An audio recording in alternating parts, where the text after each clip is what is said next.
నిద్రపోయే బ్యాచ్ గురించి నిద్రపోయే బ్యాచ్ గురించి నేను ఒక ఆలోచనకు వచ్చాను. ఎవరెవరైతే నిద్రపోతున్నారో వాళ్ళకి ఫ్రంట్ సీట్లో కుర్చీలు వేసి కూర్చోబెడదామని నేను ఆశపడతా ఉన్నాను. ఇంతకన్నా నాకు ప్రయోగాలు ఏం లేవు.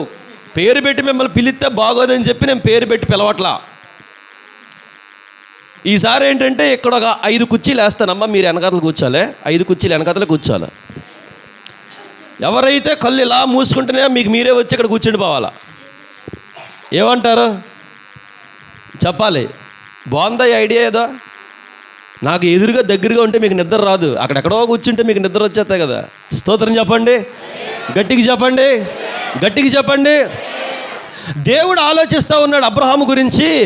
అబ్రహామా, నీ భక్తి ఎంతవరకు ఉందో ఒకసారి నేను నిన్ను పరీక్షించాలి, పరిశోధించాలి, ఇంకొంచెం లోతుగా వెళ్దామని నేను ఆశపడుతున్నాను. దేవుడు అనుకున్నాడు. అబ్రహాముకు ఆ విషయం తెలియదు, చెప్పలేదు కూడా. పరిశోధించాలని ఆశపడి పిల్లలు పరిశోధించాలని ఆశపడి, పరీక్షించాలని ఆశపడి అబ్రహాముతో చెప్పిన మాట ఏంటంటే, చదువుదాం ఒకసారి. అబ్రహామా అని పిలవగా అతని చిత్తం ప్రభువా నేను. అప్పుడు ఆయన, నీకు ఒక్కడై ఉన్న నీ కుమారుని అనగా నీవు ప్రేమించు ఇస్సాకుని తీసుకొని మోరియా దేశమునకు వెళ్ళి అక్కడ నేను నీతో చెప్పబోవు పర్వతములలో ఒకదాని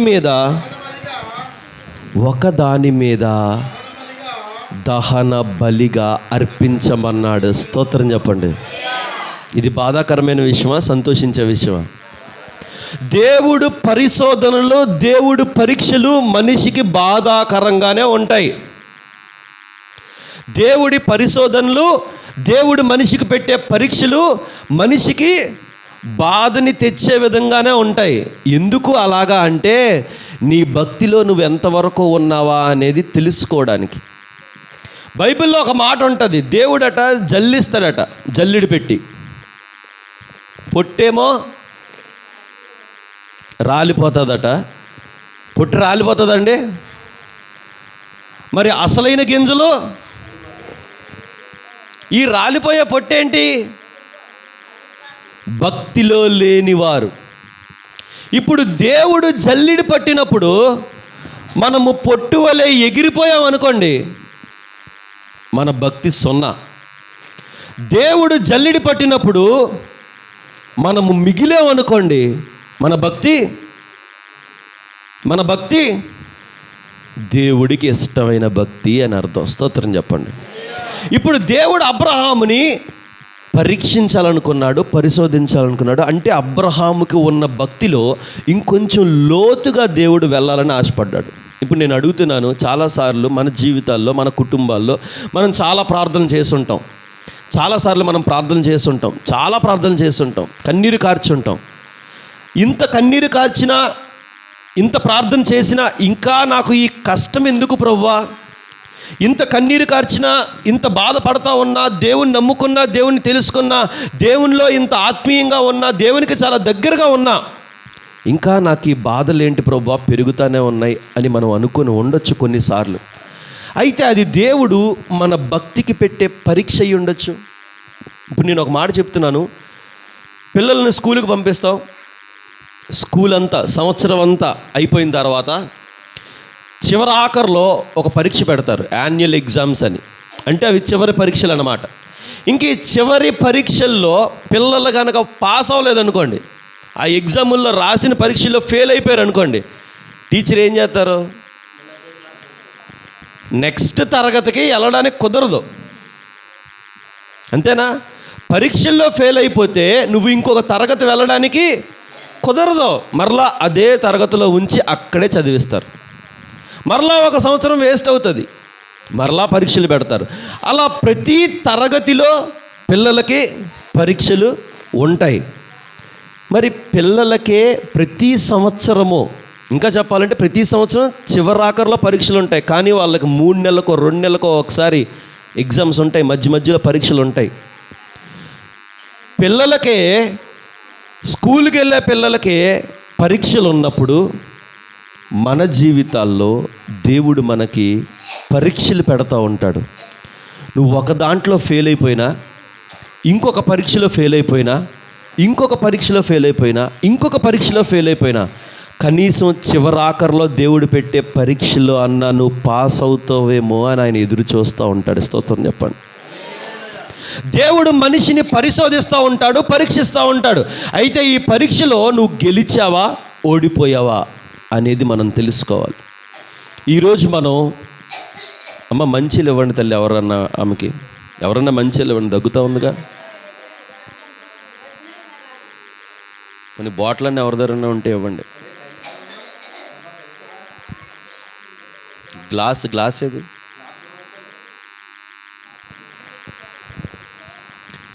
రైట్, స్తోత్రం చెబుదాం గట్టిగా, ఇంకా గట్టిగా, ఇంకా గట్టిగా. దేవుడు మనిషిని పరిశోధించినప్పుడు, దేవుడు మనిషికి పరీక్షించినప్పుడు అది నీ భక్తికి సంబంధించిందని మనం తెలుసుకోవాలి. నీ భక్తిలో నువ్వు నిలబడుతున్నావా, పడిపోతున్నావా అని తెలుసుకోవాలి. ఇక్కడ దేవుడు అబ్రహాముని మామూలుగా పరిశోధించలా, మామూలుగా పరీక్షించలా. ఎట్లా పరీక్షించాడు? 100 సంవత్సరాల తర్వాత నీకు పుట్టిన ఒక్కగానే ఒక కుమారుణ్ణి నాకు ఇచ్చే అన్నాడు. మనమైతే ఇచ్చేస్తామా? ఎన్నో సాకులు చెప్తాం. అలా చెప్పిన తర్వాత అబ్రహాం ఎంత కుమిలిపోయాడో, ఎంత బాధపడ్డాడో. అయినప్పటికీ కూడా తర్వాత రాయబడిన మాట ఏంటో తెలుసా? తెల్లవారినప్పుడు పొద్దున్న లేచి ఇంక మరలా దేవుడితో మాట్లాడడానికి ఏమీ లే, ఇంకా డిస్కషన్స్ ఏమీ లేదు. దేవుడు ఒక మాట చెప్పాడు, మాట చెప్పిన తర్వాత ఇంక మరలా డిస్కషన్స్ ఏం లేవు అక్కడ. అయ్యో ప్రభువా, ఏంటి 100 సంవత్సరాల తర్వాత నాకు బహుమానం ఇచ్చావు కదా, మరలా నువ్వు అడుగుతున్నావేంటి, మరలా ఇచ్చేయమంటున్నావేంటి, ఇది న్యాయమా అని కూడా అడగడానికి అవకాశం లేదు. అబ్రహాము దేవుని దగ్గర డిస్కషన్ పెట్టడానికి ఇష్టపడలేదు. అబ్రహాము కోల్పోతున్నప్పటికీ కూడా ఒకటే ఆలోచించాడు, దేవుడే ఇచ్చాడు, చెప్పండి. ఆయన అడిగాడు, తీసేసుకుంటే ఇంక తీసేసుకొని ఏముందలే అని మాత్రమే అబ్రహాము ఆలోచించాడు. స్తోత్రం చెప్పండి. నీ పరీక్షలో నువ్వు గెలడానికి కొన్ని సార్లు మనకు ఇష్టమైనవి వదులుకునే పరిస్థితులు వస్తాయి. దేవుడు మనల్ని పరిశోధించేటప్పుడు మనకి ఇష్టమైనవి కొన్ని సార్లు విడిచిపెట్టే పరిస్థితులు వస్తాయి. కొన్ని సార్లు మనకి ఇష్టమైన వారికి దూరమయ్యే పరిస్థితులు వస్తాయి. ఇప్పుడు ఇందాక సత్యమ్మ సాక్ష్యం చెప్పింది, ఒక చిన్న పరిశోధన, ఒక చిన్న పరీక్ష. ఈ పరీక్షల్లో మనం గెలుస్తున్నామా, ఓడిపోతున్నామా? ఇది చాలా ప్రాముఖ్యమైనది. అబ్రహాము గారు ఉదయకాలంలో లేవగానే, ప్రభువా నిజంగా నువ్వు చెప్పావా, నిజంగా నా కుమారుని ఇచ్చేయమంటావా, నిజంగా నా కుమారుని నీకు బలి ఇచ్చేయమంటావా అని ఇంక మరలా డిస్కషన్స్ ఏం పెట్టలేదు, మరలా ప్రార్థన చేసినట్టు ఏమీ లేదు. ఇంకా దేవుడు ఒక మాట చెప్పాడు, దానికి తల వంచాడు, లోపల దిగమింగుకున్నాడు, దుఃఖాన్ని దిగమింగుకున్నాడు, అలాగే కన్నీరు గారుస్తూ ఉన్నాడు. ఉదయకాలం లేచాడు, అంటా ఉన్నాడు అబ్రహాము, ప్రభువా నేను ప్రయాణం అవుతా ఉన్నాను. ఉదయకాలంన లేచి ప్రయాణం అయ్యాడు. దేని కొరకు ప్రయాణం అవుతున్నాడు? కుమారుణ్ణి అప్పచెప్పడానికి ప్రయాణం అవుతున్నాడండి. స్తోత్రం చెప్పండి. ఇది చిన్న పరీక్ష, చాలా పెద్ద పరీక్ష? చెప్పండి, చిన్న పరీక్ష, పెద్ద పరీక్ష? ఇప్పుడు అలా చివరికి వెళ్దాం. అందులోనే 22వ అధ్యాయంలో 11వ వచనం నుంచి చదువుదాం. యెహోవా దూత అతన్ని పిలిచెను, అందుకు అతడు చిత్తము ప్రభువా అనెను. ఆ చిన్నవాని మీద చెయ్య వెయ్యొద్దు. స్తోత్రం చెప్పండి, గట్టిగా చెప్పండి. ఎందుకు వేయొద్దు అన్నాడు? అడిగింది ఆయనే, వద్దనేది కూడా ఆయనే. అడిగింది ఆయనే, ఇచ్చే అన్నాడు, తీసుకొచ్చే అన్నాడు. తర్వాత తీసుకొచ్చిన తర్వాత బలిపీఠం మీద పడుకోబెట్టిన తర్వాత, కళ్ళకు గంతలు కట్టేసిన తర్వాత, చేతులకి కాళ్ళకి కట్టెలు కట్టేసిన తర్వాత, కత్తి పైకి ఎత్తిన తర్వాత ఆకాశము నుంచి దేవుడు మాట్లాడుతూ ఉన్నాడు, అబ్రహామా ఆ చిన్నోడి మీద చెయ్యొద్దు అన్నాడు. స్తోత్రం చెప్పండి. అడిగావుగా ప్రభా, నీ బిడ్డని అడిగావుగా, బిడ్డని ఇవ్వడానికి కూడా తిరస్కరించలేని ప్రేమ అబ్రహాముకి దేవుని పైన ఉన్నది. స్తోత్రం చెప్పండి. ఈరోజు నేను అడుగుతున్నాను, నీకు ఇష్టమైంది దేవునికి ఇష్టము లేనిది విడిచిపెట్టే మనసు మనకి ఉందా లేదా? ఉందా లేదా? లేదు. దేవునికి ఇష్టమైంది ఏంటి? సమయం. మనకి ఇష్టం లేనిది ఏంటి? సమయం. దేవునికి సమయం ఇవ్వడం మనకి ఇష్టం లేదు కాదా? దేవుడికి ఇష్టం ఏంటంటే నువ్వు దేవుని దగ్గర ఉండడం ఆయనకి ఇష్టం, దేవునితో ఉండడం ఆయనకి ఇష్టం, దేవుని దగ్గర సమయం గడపడం ఆయనకి ఇష్టం. మనకి ఇష్టం లేనిది ఏంటంటే దేవుని దగ్గర సమయం గడపడం మనకి ఇష్టం లేదు, ప్రార్థనలో ఉండడం మనకి ఇష్టం లేదు. దానికంటే మనకి చాలా ఎక్కువ. చెప్పండి, ఏవేవి ఎక్కువ మనకి? దేవుడు అబ్రహాముతో అన్నాడు, నీకు ఇష్టమైంది. అక్కడ ఏమన్నా తెలుసా? చూడండి ఒక్కసారి, నేను చదువుతాను మరలా. అప్పుడు ఆయన, నీకు ఒక్కడై ఉన్న నీ కుమారుని అనగా నీవు ప్రేమించు అన్నాడా? నువ్వు ప్రేమించే ఇస్సాకును నాకు కావాలంటే అబ్రహాము తన కుమారుడైన ఇస్సాకును ఎంతగా ప్రేమిస్తున్నాడో ఇప్పుడు దేవుడు అన్నాడు, నీకు ఇష్టమైన నువ్వు ప్రేమించిన నీ కుమారుడైన ఇస్సాకుని నాకు ఇచ్చే అన్నాడు. నేను అడుగుతున్నాను, మనము ప్రేమించే లోకపు విషయాల్లో ఏదైనా సరే విడిచిపెట్టేసే మనసు మనకి ఉన్నదా లేదా? చెప్పాలి, ఉన్నదా లేదా? స్తోత్రం చెప్పండి. ఉన్నదా లేదా? ఉన్నదా లేదా? ఏం మాట రావట్లేదు, అసలు సౌండే రావట్లేదు. ఉన్నదా లేదా? ఉన్నదా లేదా? నేను మాట చెప్పనా? ఆశీర్వాదం పొందుకోవాలి అంటే పరిశోధించబడినప్పుడు మన భక్తి బయటకు వస్తుంది. మన భక్తిలో మనం ఫెయిల్ అయిపోతే మన ఆశీర్వాదం ఫెయిల్ అయిపోతుంది. మన భక్తిలో మనం పాస్ అయితే మనకి ఆశీర్వాదం వస్తుంది. స్తోత్రం చెప్పండి. దేవుడు తన కుమారుణ్ణి అడిగాడు, అడిగిన తర్వాత ఇవ్వడానికి సిద్ధపడ్డాడు. మొత్తం అంతా సిద్ధపరిచి కత్తెత్తిన తర్వాత ఆ చిన్నోడి మీద నువ్వు చెయ్యి కూడా వెయ్యడానికి వీలు లేదు అన్నాడు. స్తోత్రం చెప్పండి. దీని తర్వాత అందులోనే 22వ అధ్యాయములోనే 15వ వచనం చదువుదాం.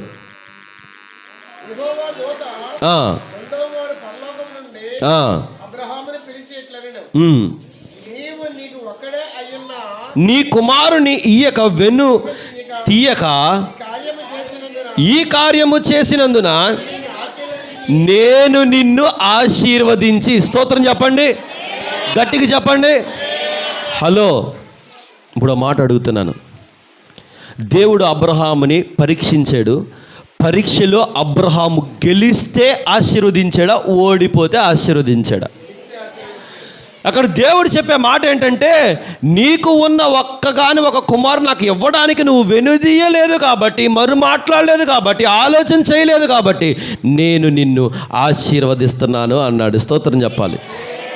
ఇప్పుడు మన పరీక్షల్లో దేవుడు మనల్ని పరిశోధించినప్పుడు, మనకి కష్టం వచ్చినప్పుడు, బాధ వచ్చినప్పుడు, ఇబ్బంది వచ్చినప్పుడు, శరీర బలహీనత వచ్చినప్పుడు దేవుడు నాకు ఏమీ చెయ్యలేదు అని మాట్లాడి నువ్వు ఇంకా విశ్వాసంలో పడిపోతే మనము ఓడిపోయినట్లు లెక్క. ఓడిపోతే ఆశీర్వాదం మనం పొందుకోలేము. ఇది నిజం. ఓడిపోతే ఆశీర్వాదం పొందుకోలేం. మరి అలాగైతే అబ్రహాముకి తనకి ఉన్న ఒక్క కుమారుని ఇచ్చేయమంటే, విడిచిపెట్టమంటే, వదిలేయమంటే అబ్రహాము వదిలేయడానికి సిద్ధపడ్డా? లేకపోతే నాకు కావాలి ప్రభువా అన్నాడా? చెప్పండి. నువ్వు ప్రేమించిన నీకిష్టమైన కుమారుని విడిచిపెట్టే, వదిలే నాకు అన్నాడు. అబ్రహాం ఏం చేశాడు? నేను ఇవ్వను ప్రభువా, 100 సంవత్సరాల తర్వాత నువ్వు నాకు ఇచ్చావు, నేను నీకు ఇవ్వను, ఇంకా నా దగ్గరే ఉంచుకుంటాను, కావాలంటే నువ్వు ఇంకేమన్నా అడుగు ఇచ్చేస్తాను అన్నాడా? అసలు దేవుడి దగ్గర ఒక మాట మాట్లాడలేదండి. దేవుడు వచ్చిగో ఆ పర్వతం దగ్గర తీసుకురా, నాకు బలిచ్చే, నీకున్న ఒక్కగానొక్క కుమారుడు అంటే ఒక్క మాట నోటంటే అబ్రహాం దగ్గర నుంచి రాలా, ఒక్క మాట రాలేదు. 100 సంవత్సరాల తర్వాత పుట్టిన ఏకైక కుమారుడు, వారసుడు, ఒక్క మాట రాలేదు. పరీక్షించాడు, చూశాడు, ఒక్క మాట కూడా మాట్లాడలేదు. పోన్లే తర్వాత కనీసం కొండ దగ్గరికి వెళ్ళాకన్నా లేకపోతే దారిలో ప్రయాణించేటప్పుడన్నా మాట్లాడతాడేమో, అడుగుతాడేమో అని దేవుడు చూశాడు. కానీ ఒక్క మాట దేవుణ్ణి తిరిగి అబ్రహాము ఒక్క మాట కూడా అనలేదండి. స్తోత్రం చెప్పండి. మనమైతే బోల్డ్ మాట్లాంటాం. అదేంటి ప్రభువా, ఇచ్చినట్టు ఇచ్చి అప్పుడే తీసేసుకున్నావు, ఇప్పుడేగా ఇల్లు ఇచ్చావు అప్పుడే పోయిందేటి, ఇప్పుడేగా డబ్బులు ఇచ్చావు అప్పుడే పోయిందేటి, ఇప్పుడేగా డబ్బులు వచ్చినాయి ఇప్పుడే అందరికీ పంచిపెట్టేసాను అప్పుడే డబ్బులు అయిపోయినాయి ఏంటి ప్రభువా? ఆశీర్వాదం ఎక్కడ ఉంటుందో తెలుసా?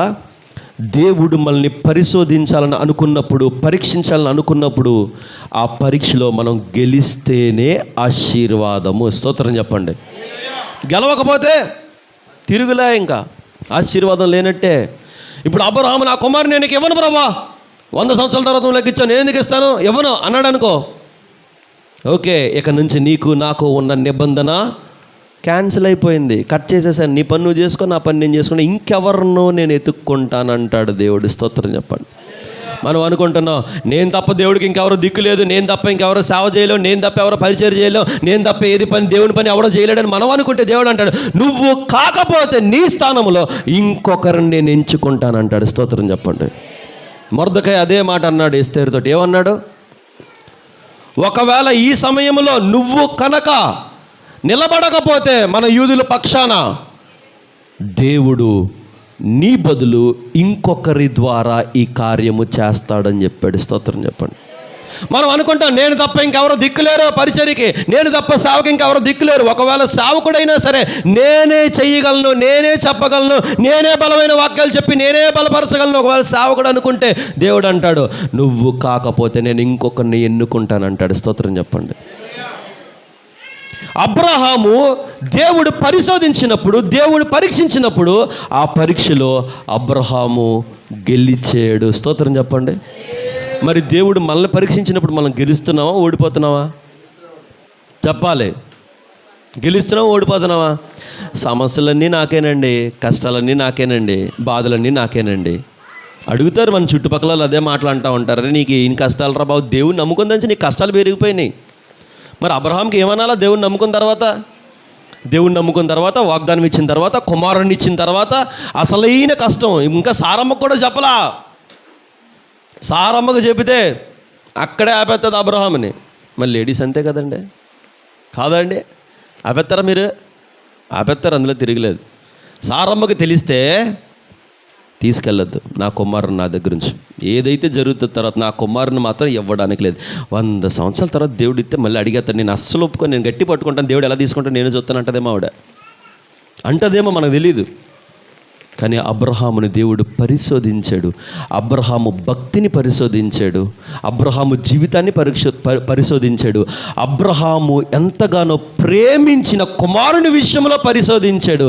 అబ్రహాము గెలిచిన తర్వాత దేవుడు అన్నాడు నేను నిన్ను ఆశీర్వదిస్తాను అబ్రహామా అన్నాడు. స్తోత్రం చెప్పండి.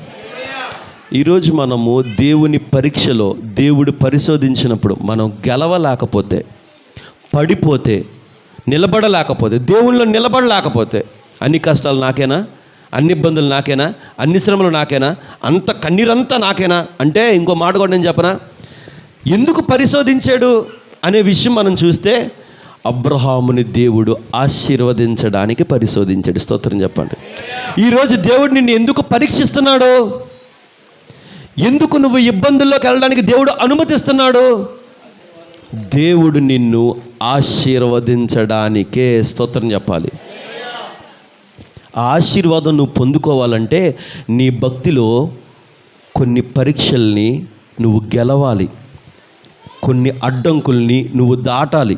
ఇది అడ్డంగా ఉంది, ఇది నాకు అడ్డుగా వచ్చింది, నాకు కుదరదు, నేను చేయలేను, నేను దాటలేను, ప్రభువా ఈ కష్టం నుంచి నేను బయటికి రాలేను, ఈ శ్రమ నుంచి బయటికి రాలేను అని నువ్వు కృంగిపోయి ఒకవేళ విశ్వాసములో నువ్వు పడిపోతే దేవుడు అంటాడు నేను నిన్ను ఎలా ఆశీర్వదిస్తాను అంటాడు. స్తోత్రం చెప్పండి. గట్టికి చెప్పండి, ఇంకా గట్టికి చెప్పండి, ఇంకా గట్టికి చెప్పండి, ఇంకా గట్టికి చెప్పండి, ఇంకా గట్టికి చెప్పండి. మీకు ఆశీర్వాదం రావడం కొరకే చెప్తున్నాను. మీరు పడుకుంటే మీకేమవుతుంది? ఆశీర్వాదం వస్తుందా? ఆదికాండము 3వ అధ్యాయము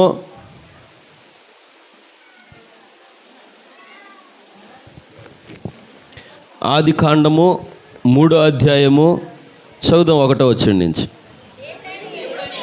దేవుడైన యెహోవా చేసిన సమస్త భూజంతువుల్లో సర్పము యుక్తి గలదై ఉండెను, అది ఆ స్త్రీతో. అక్కడ ఆగండి. ఏమన్నది?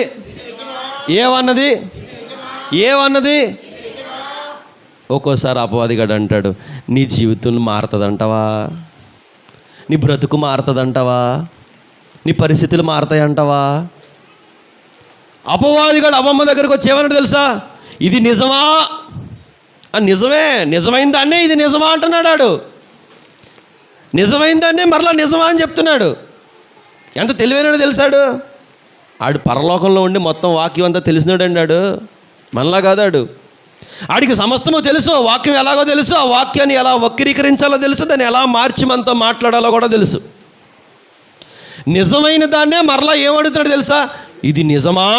నిజమైన దాన్నే ఇది నిజమా?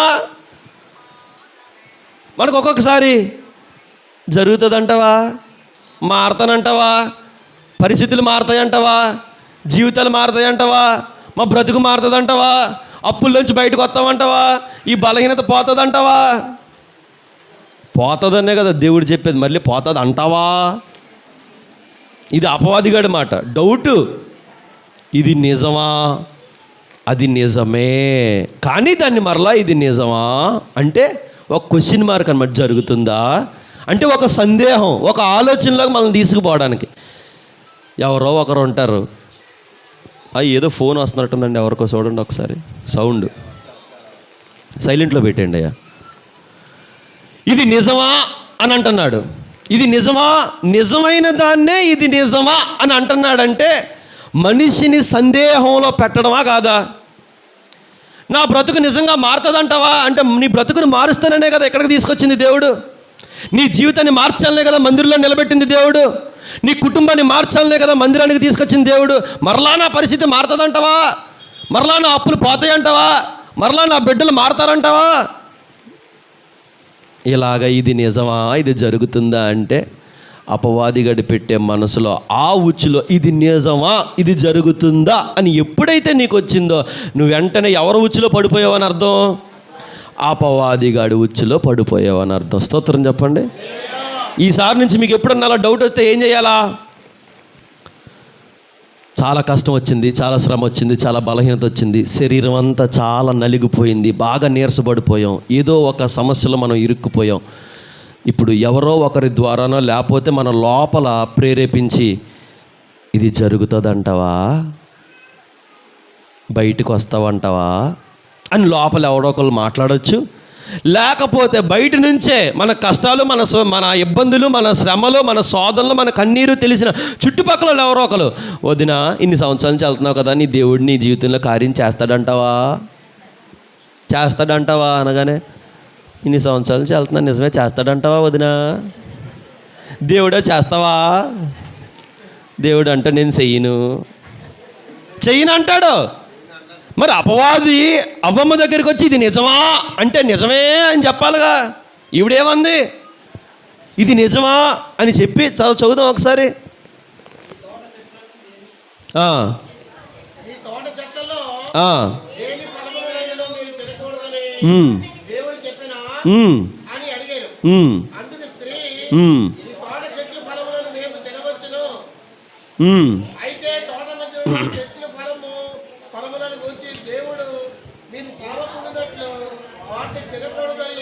తినకూడదనియు వాటిని ముట్టకూడదనియు చెప్పినని సర్పముతో నేను. అందుకు సర్పము, మీరు చావనే చావరు, ఏలయనగా మీరు వాటిని తిని దినమున మీ కన్నులు తెరవబడుననియు మీరు మంచి చెడ్డలను ఎరిగిన వారై దేవతల వలె ఉందిరనియు దేవునికి తెలియనని స్త్రీతో చెప్పగా.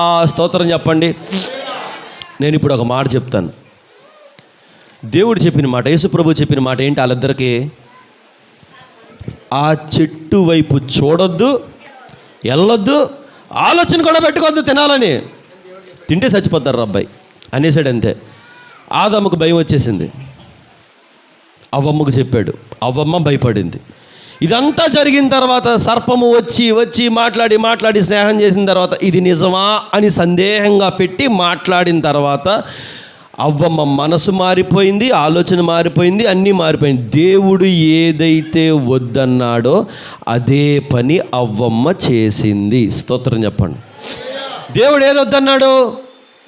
ఆవిడ నోటితో ఆవిడే చెప్పింది అక్కడ, ఈ తోటలో ఏ చెట్టు ఫలమునైనా మేము తినవచ్చును, కానీ మంచి చెడ్డల ఇచ్చు జ్ఞానమునిచ్చు ఆ చెట్టు ఫలం మేము తినకూడదని చెప్పింది. కానీ అవ్వమ్మ ఏం చేసింది?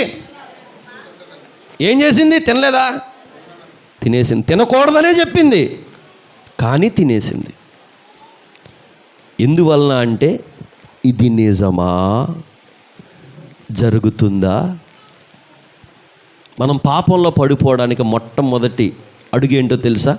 దేవునికి దూరం అయిపోవడానికి మొట్టమొదటి అడుగేంటో తెలుసా? డౌటు, సందేహం. ఇంకా క్లియర్గా చెప్పాలంటే అవిశ్వాసం. అయ్యా రండి కూర్చోండి. ఇంకా చెప్పాలంటే ఇటు చూడండి, చెప్పండి. ఇంకా మనం చెప్పాలంటే ఏంటది? అవిశ్వాసం. నిజాన్ని అపవాదిగాడు వచ్చి నిజమే చెప్తున్నాడు, ఇది నిజమా, నిజాన్ని నిజంగా ఇది నిజమా అని అడిగితే అవును ఇది నిజమే అని చెప్పకుండా అన్నీ తినకూడదు కానీ అన్నీ తినచ్చు కానీ ఇది మాత్రము తినకూడదు అని చెప్పిన అవ్వమ్మే మరలా ఏం చేసింది? అది తినేసింది. మనిషి తప్పు చేయడానికి, దేవునికి దూరం అవ్వడానికి సందేహము, డౌటు లేదా అవిశ్వాసము మొదటి మెట్టు మనం దేవుని నుంచి దిగజారిపోవడానికి. స్తోత్రం చెప్పండి. నీ బ్రతుకు మారుతుంది, నీ జీవితం మారుతుంది, నీ పరిస్థితులు మారుతాయి. దేవుని నమ్ముకో అబ్బాయి అంటే సరేనండి మందిరానికి వస్తానండి, నమ్ముకుంటానండి, నీ దగ్గర ఉంటానండి అని చెప్పిన వ్యక్తి వచ్చిన తర్వాత కొన్ని రోజులు అయిన తర్వాత, వారం అయిన తర్వాత, నెల అయిన తర్వాత వచ్చానండి ఇంకా ఏం జరగలేదండి. జరుగుతుందా అండి? జరుగుతుందా అండి? మీరు చెప్పాలా? జరుగుతుందా అండి?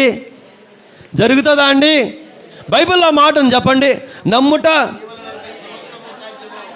నమ్ముట నీ వలనైతే సమస్తము సాధ్యమని ఉందా? లేకపోతే డౌట్ పడడం నీ వల్ల అయితే నీకు సమస్తము సాధ్యమని ఉందా?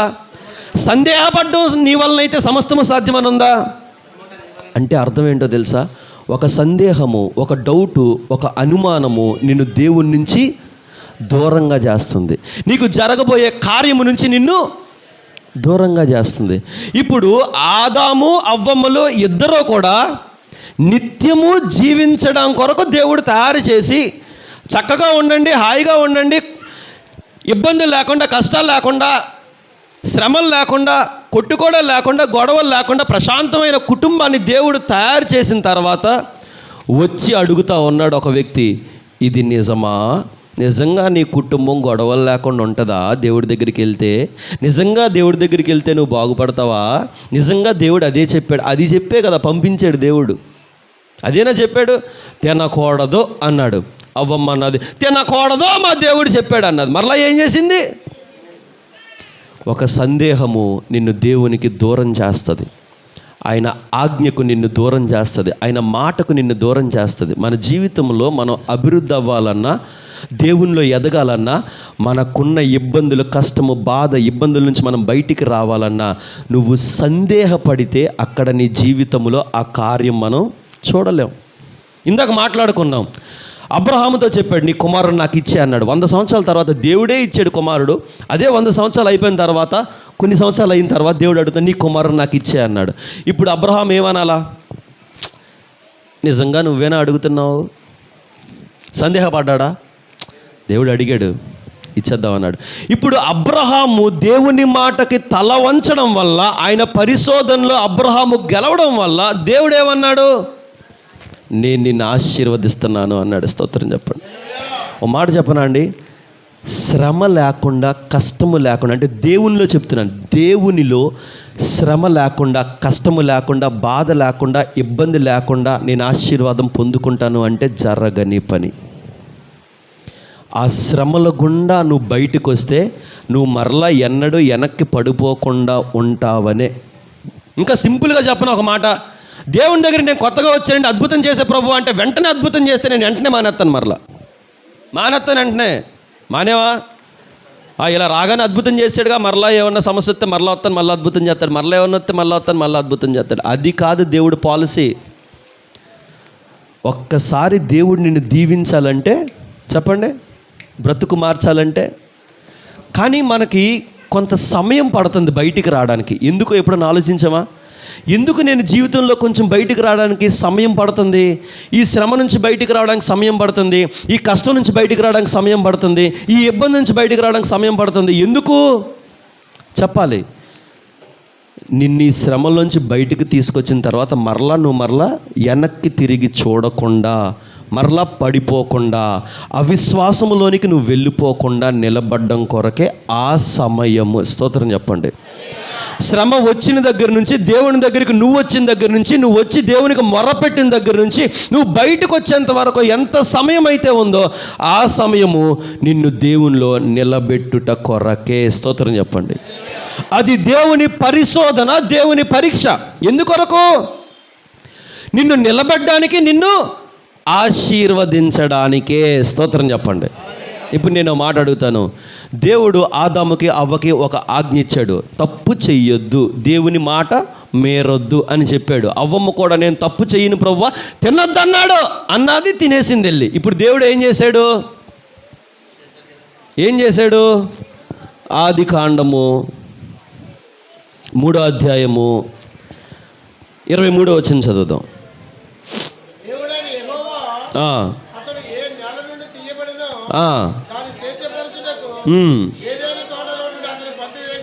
ఏం చేశాడు? మరలా చెప్పండి. ఏదెను తోటలోంచి పంపేశాడు, బయటికి పంపేశాడు. ఎందువలన? తప్పు చెయ్యడం వల్ల, దేవుని మాటకి వ్యతిరేకంగా వెళ్ళడం వల్ల. ఇప్పుడు మీరు అందరూ అంటారు, దేవుని మాటకి వ్యతిరేకంగా వెళ్తే దేవుడు కొడేస్తాడండి, చంపేస్తాడండి, బయటికి పంపించేస్తాడండి అంటే నేను ఒక మాట చెప్తాను. ఇక్కడ దేవుడు ఏం చెప్పాడు? తప్పు చెయ్యొద్దు అన్నాడు కదా. అన్యాయం చేయమన్నాడా? అక్రమం చేయమన్నాడా? పాపం చేయమన్నాడా? దరిద్రమైన పనులు చేయమన్నాడా? వ్యసనపరుడు అయిపోమన్నాడా? మరి ఏం చెప్పాడు? మంచి చెప్పాడా, చెడు చెప్పాడా? చెప్పండి మరలా. దేవుడు మంచి చెప్పాడా, చెడు చెప్పాడా? మరి మంచి చెప్పినప్పుడు మంచి చెడు నీకు ఇష్టం లేకపోతే నేనేం చేయాలా? దేవుడు నీకు మంచి చెప్పి మంచిగా ఉండి మంచిగా బ్రతుకని చెప్పినప్పుడు నువ్వు మంచిగా ఉండకుండా చెడ్డ జీవితంలోకి వెళ్తాను, చెడుగా బ్రతుకుతానని చెప్తే నేనేం చేయాలా? బయటికి పంపించొద్దా? అక్కడే ఉంచుకోవాలా? ఏం చేయాలా? మంచి చేసి ఆదామును తయారు చేసి అవ్వమ్మను తయారు చేసి కావలసిన ఆహారం అంతా పెట్టి ప్రశాంతంగా ఉండండిరా, శాంతంగా ఉండండిరా, మంచిగా ఉండండిరా, మంచిగా బ్రతకండిరా అని చెప్తే దేవుడు చెప్పిన మాటకు వ్యతిరేకంగా వెళ్ళి అన్యాయము చేసి అక్రమము చేసి ఆజ్ఞను అతిక్రమించిన వీళ్ళని ఇంకా అదే తోటలో దేవుడు ఎలా ఉంచుతాడు అనుకున్నారు? నేను మరలా అంటున్నాను, ఆ ఫలము అవ్వమ్మని పరీక్షిస్తే ఆ చెట్టు యొక్క ఫలము తింటదా తిందా అని అవ్వమ్మని పరీక్షిస్తే ఆ పరీక్షలో అవ్వమ్మ ఓడిపోయింది. స్తోత్రం చెప్పండి, గట్టిగా చెప్పండి, గట్టిగా చెప్పండి. ఏమైంది? అవ్వమ్మ ఓడిపోవడం వల్ల. ఇందాక అబ్రహాము గారు గెలిచారు, గెలవడం వల్ల అవ్వమ్మ ఓడిపోయింది. ఓడిపోవడం వల్ల తేడా మనం తెలుసుకోవాలి. దేవుడు పరిశోధించినప్పుడు, పరీక్షలో ఉంచినప్పుడు, మన కష్టము నుంచి బయటికి రావడానికి సమయం పడుతున్నప్పుడు నువ్వు అంటి పెట్టుకొని ఉండాల్సింది ఆయన్నే. ఎందుకో తెలుసా? నీ బ్రతుకుని మార్చగలిగింది ఆయన ఒక్కడు మాత్రమే. స్తోత్రం చెప్పండి. అబ్రహాముని పరీక్షించాడు, పరీక్షలో అబ్రహాము గెలిచాడు. గెలిచిన తర్వాత దేవుడు అబ్రహాముని ఇప్పుడు ఆ ఫలము అవ్వమ్మని పరీక్షించినప్పుడు అవ్వమ్మ ఏం చేసింది? ఓడిపోయింది. ఇది నిజమా అంటే నిజమే, నిజాన్ని నిజమే అని చెప్పి ఇది నిజమా అని క్వశ్చన్ మార్క్ పెట్టించి నిజాన్నే ఇది నిజమా అని డౌట్, సందేహాన్ని పుట్టించి అవ్వమ్మ చేత తప్పు పని చేయించి దేవుని మాటకు వ్యతిరేకంగా నడిపించాడు అపవాదిగాడు. అవ్వమ్మ ఉచ్చులో పడిపోయింది. దేవుడు వద్దన్న పని చేసింది. వద్దన్న పని చేసిన తర్వాత దేవుడు ఏం చేశాడు? బయటికి పొండి నా సన్నిధి నుంచి అన్నాడు. ఒకవేళ నువ్వు అదే దేవుణ్ణి అంటిపెట్టుకొని ఉంటే పొమ్మంటాడా బయటికి? అబ్రహాము దేవుణ్ణి అంటి పెట్టుకొని ఉన్నాడు. కష్టములో అంటి పెట్టుకొని ఉన్నాడు, బాధలో అంటి పెట్టుకొని ఉన్నాడు. ఆయనకు వచ్చిన శ్రమ, ఐగుప్తుకు వెళ్ళిపోయిన తర్వాత కూడా దేవుని అంటి పెట్టుకొని ఉన్నాడు. దేవుని అడగలేదేమో కానీ దేవుని అంటి పెట్టుకొని ఉన్నాడు అబ్రహాము. స్తోత్రం చెప్పండి. అందుకు అబ్రహాముని దేవుడు అంటున్నాడు, నేను నిన్నెన్నడూ విడిచిపెట్టను అబ్రహామా అన్నాడు. నీకు ఆశీర్వాదం ఎంతవరకు తెలుసా? యుగము అంతమైపోయేంత వరకు నేను నిన్ను, నీ తర్వాత తరాన్ని కూడా నేను ఆశీర్వదిస్తాను, కనికరిస్తాను, వాళ్ళు నేను జ్ఞాపకం పెట్టుకుంటా అన్నాడు దేవుడు లూకాసు సువార్తలో. స్తోత్రం చెప్పండి. దేవుని మాటకు వ్యతిరేకంగా వెళ్తే మన బ్రతుకు మనం బ్రతకలేం. మన జీవితాన్ని మనం ముందుకి కొనసాగించలేం. అపవాదిగాడు మనల్ని సందేహములో నిలుపుతాడు. దేవుడు చేయగలంటావా నీ బ్రతుకులో? దేవుడు మార్చగలంటావా? అరే డాక్టర్లు చేయలేని పని రాబాయి ఇది. చాలాసార్లు చాలామంది చెప్పారు జరగలేదు, డాక్టర్లు చెప్పారు జరగలేదు. మొన్న ఒక విషయం విన్నాం. ఒక ఆవిడ చెప్తుంది, దేవునిలో ఉన్న ఆవిడే, మేము పదులు చెప్పించుకోవడానికి వెళ్ళామండి. ఏంటది పది చెప్పించుకోవడానికి వెళ్ళామండి. ఆవిడ జీవితంలో దేవుడు ఒక బలమైన కార్యం చేశాడు. ఏంటో తెలుసా? మామూలు కార్యం కాదు. ఒక ఉచ్చులో ఇరుక్కుపోయారాలో బయటికి రావడానికి అవకాశం లేదు. తిండి మానేసి, నిద్ర మానేసి, పోలీసులు ఎప్పుడు పట్టుకుపోతారో కూడా తెలియకుండా జీవితం ఏంటి అని చెప్పి నిద్ర పట్టని రోజులు చాలా గడిపాడు. అన్ని గడిపిన తర్వాత దేవుని దగ్గరికి వచ్చిన తర్వాత దేవునిలో కొంతకాలం, ఒక 2 నెలలు గడిపిన తర్వాత కేసు వాయిదాలు వచ్చినాయి. అప్పటి వరకు నిద్ర పట్టట్లేదు అన్నవాడు ప్రశాంతంగా నిద్రపోవడం మొదలెట్టాడు. చచ్చిపోదామని ఉందండి ఈ కేసు వల్ల, బ్రతకాలం లేదండి, ఆశ లేదండి, నేను చచ్చిపోతానండి, నాకు బ్రతక అవసరం లేదండి అన్నవాడు దేవుడు ఆ కేసు నుంచి బయటికి తీసుకొచ్చి, ఇంకా త్వరలో, అతి త్వరలో ఈ కేసు కూడా నేను కొట్టేస్తాను అని చెప్పిన తర్వాత ఇప్పుడు ఆ వ్యక్తులు ఏం చేస్తున్నారో తెలుసా? పతి చెప్పించుకొని ఆ కార్యం దేవుడు చేయలేదు, ఇంకొకరు చేశారు, అది దేవుడు కార్యం అని కాదు అని చెప్పించుకున్నారు. నేను మాట చెప్పనా, దేవుని దగ్గరికి రాగానే ఆ కేసు దేవుడు కొట్టేయచ్చు, కానీ దేవుడు కొంచెం ఫ్రీడమ్ ఇచ్చాడు. పూర్తిగా కొట్టేలా ఆ కేసు ఇంకా త్వరలోనే కొట్టేస్తామని సమాధానం కూడా వచ్చింది. ఒకవేళ రాగానే 1-2 నెలలకు కొట్టేశాడు అనుకోండి, ఇప్పుడు పరిస్థితి ఏంటంట? సంవత్సరం అయిన తర్వాతే వాళ్ళ వెనక్కి వెళ్ళిపోయి పత్తులు చెప్పించుకొని ఇంక చెప్పాల్సిన పని ఏం లేదు, ఇంకా కలిసిపోయారు, జనాభా లెక్కల్లో కలిసిపోయారు. వాళ్ళు చెప్పాల్సిన పని ఏం లేదు. ఇంకా అది దేవుడు చేసిన కార్యం కాదట. ఎందుకంటే దేవుడు చేసిన కార్యం కాకపోతే నువ్వు దేవుని దగ్గరికి రాకముందు నీకు నిద్ర లేదు, చచ్చిపోవాలని అనిపించింది, కానీ దేవుని దగ్గరికి వచ్చిన తర్వాత బ్రహ్మాండంగా పడుకుంటున్నావే. రాత్రి పడుకుంటున్నావు, మధ్యాహ్నం పడుకుంటున్నావు, పొద్దున్న పడుకుంటున్నావు. మేము వెళ్ళిన ప్రతిసారి పడుకుంటానే ఉన్నాడు ఆయన. ఇంతకుముందు మీరు ఎప్పుడు వస్తారా, నాకు నిద్ర అట్టట్లేదు, చచ్చిపోతాను ప్రభు, నువ్వు ప్రార్థన చేయకపోతే నేను ఉండలేను బాబోయ్ అనేవాడు.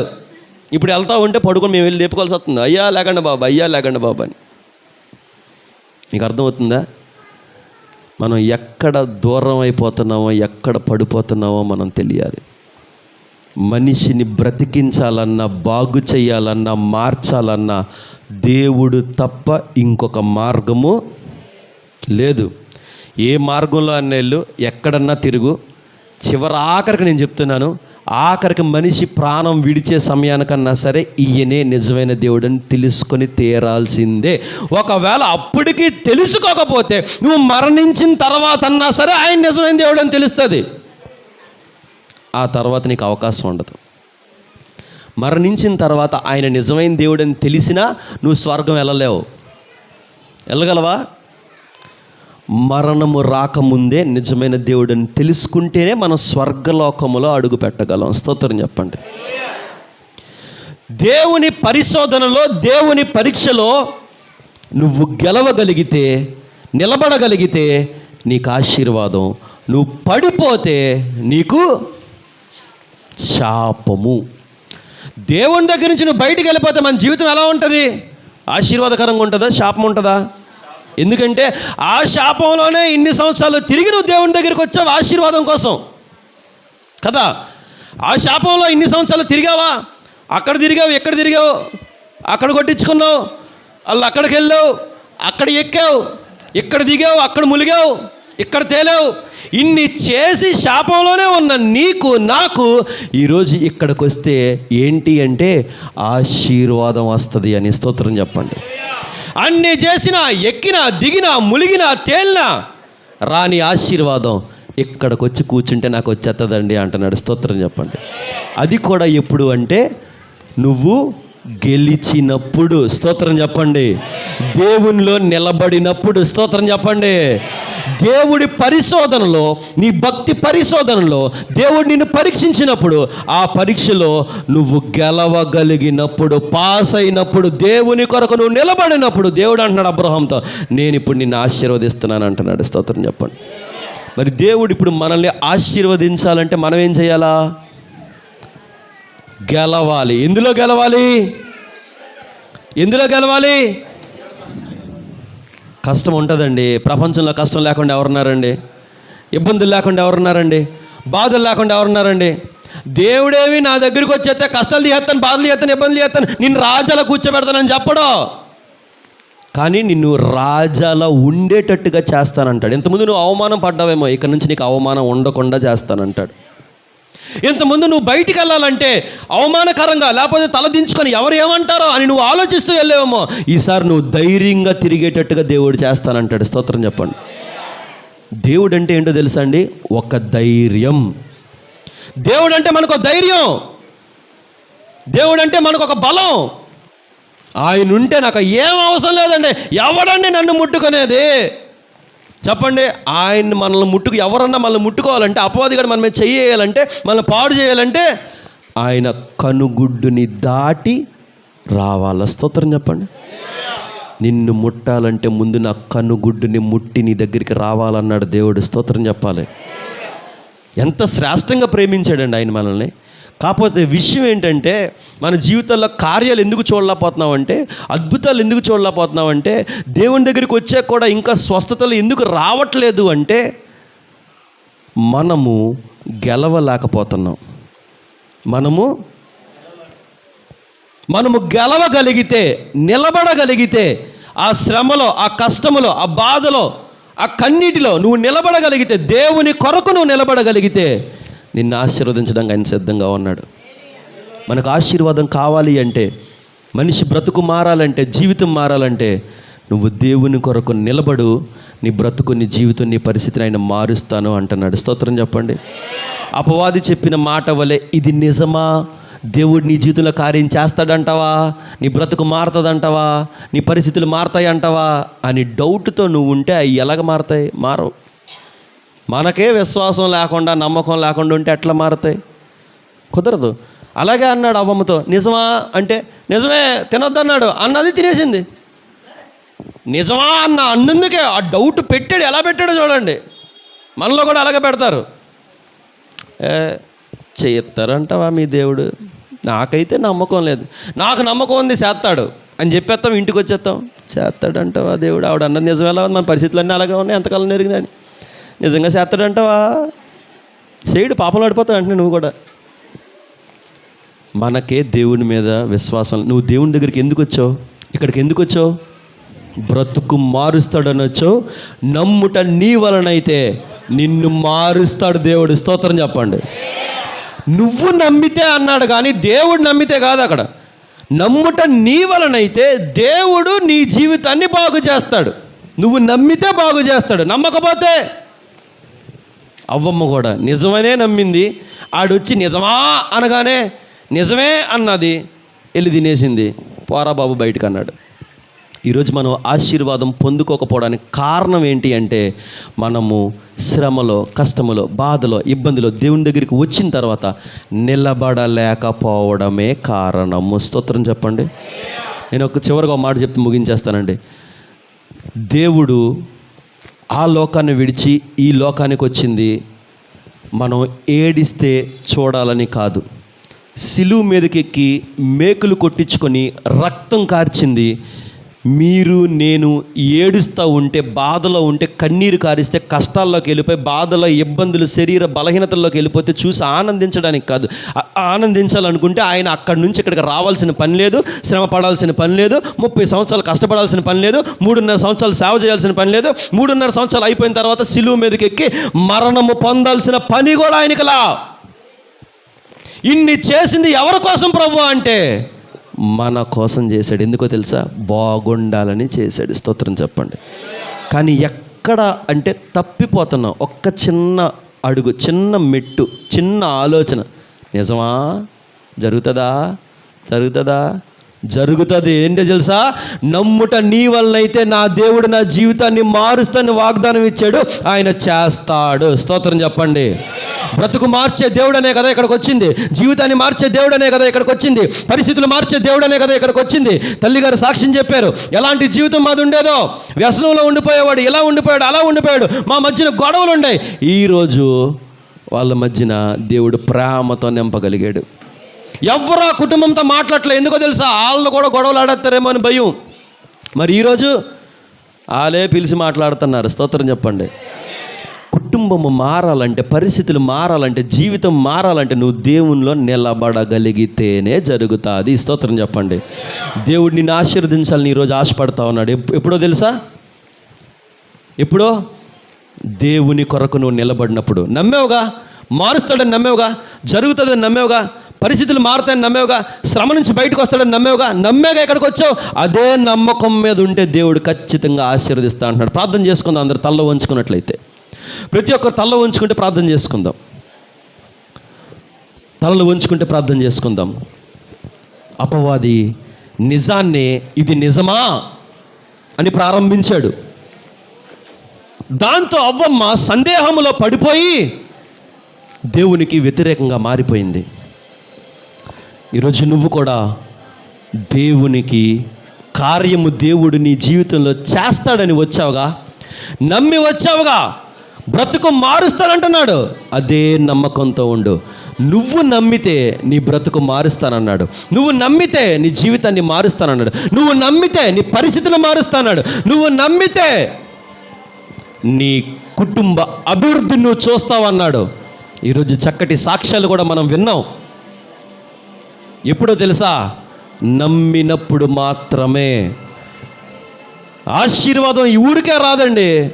నువ్వు నిలబడాల దేవుని కొరకు, ఆశీర్వాదం కొరకు. బ్రతుకులు మార్చే దేవుడు కదా ఆయన, పరిస్థితులు మార్చే దేవుడు కదా. అబ్రహాంతో అంటున్నాడు, నేను పరిశోధించాలని ఆశపడ్డాను, నీ కుమారుడు నాకు ఇచ్చే అన్నాడు. చాలా శోధన పడ్డాడు, వేదన పడ్డాడు, కన్నీరు కార్చాడు.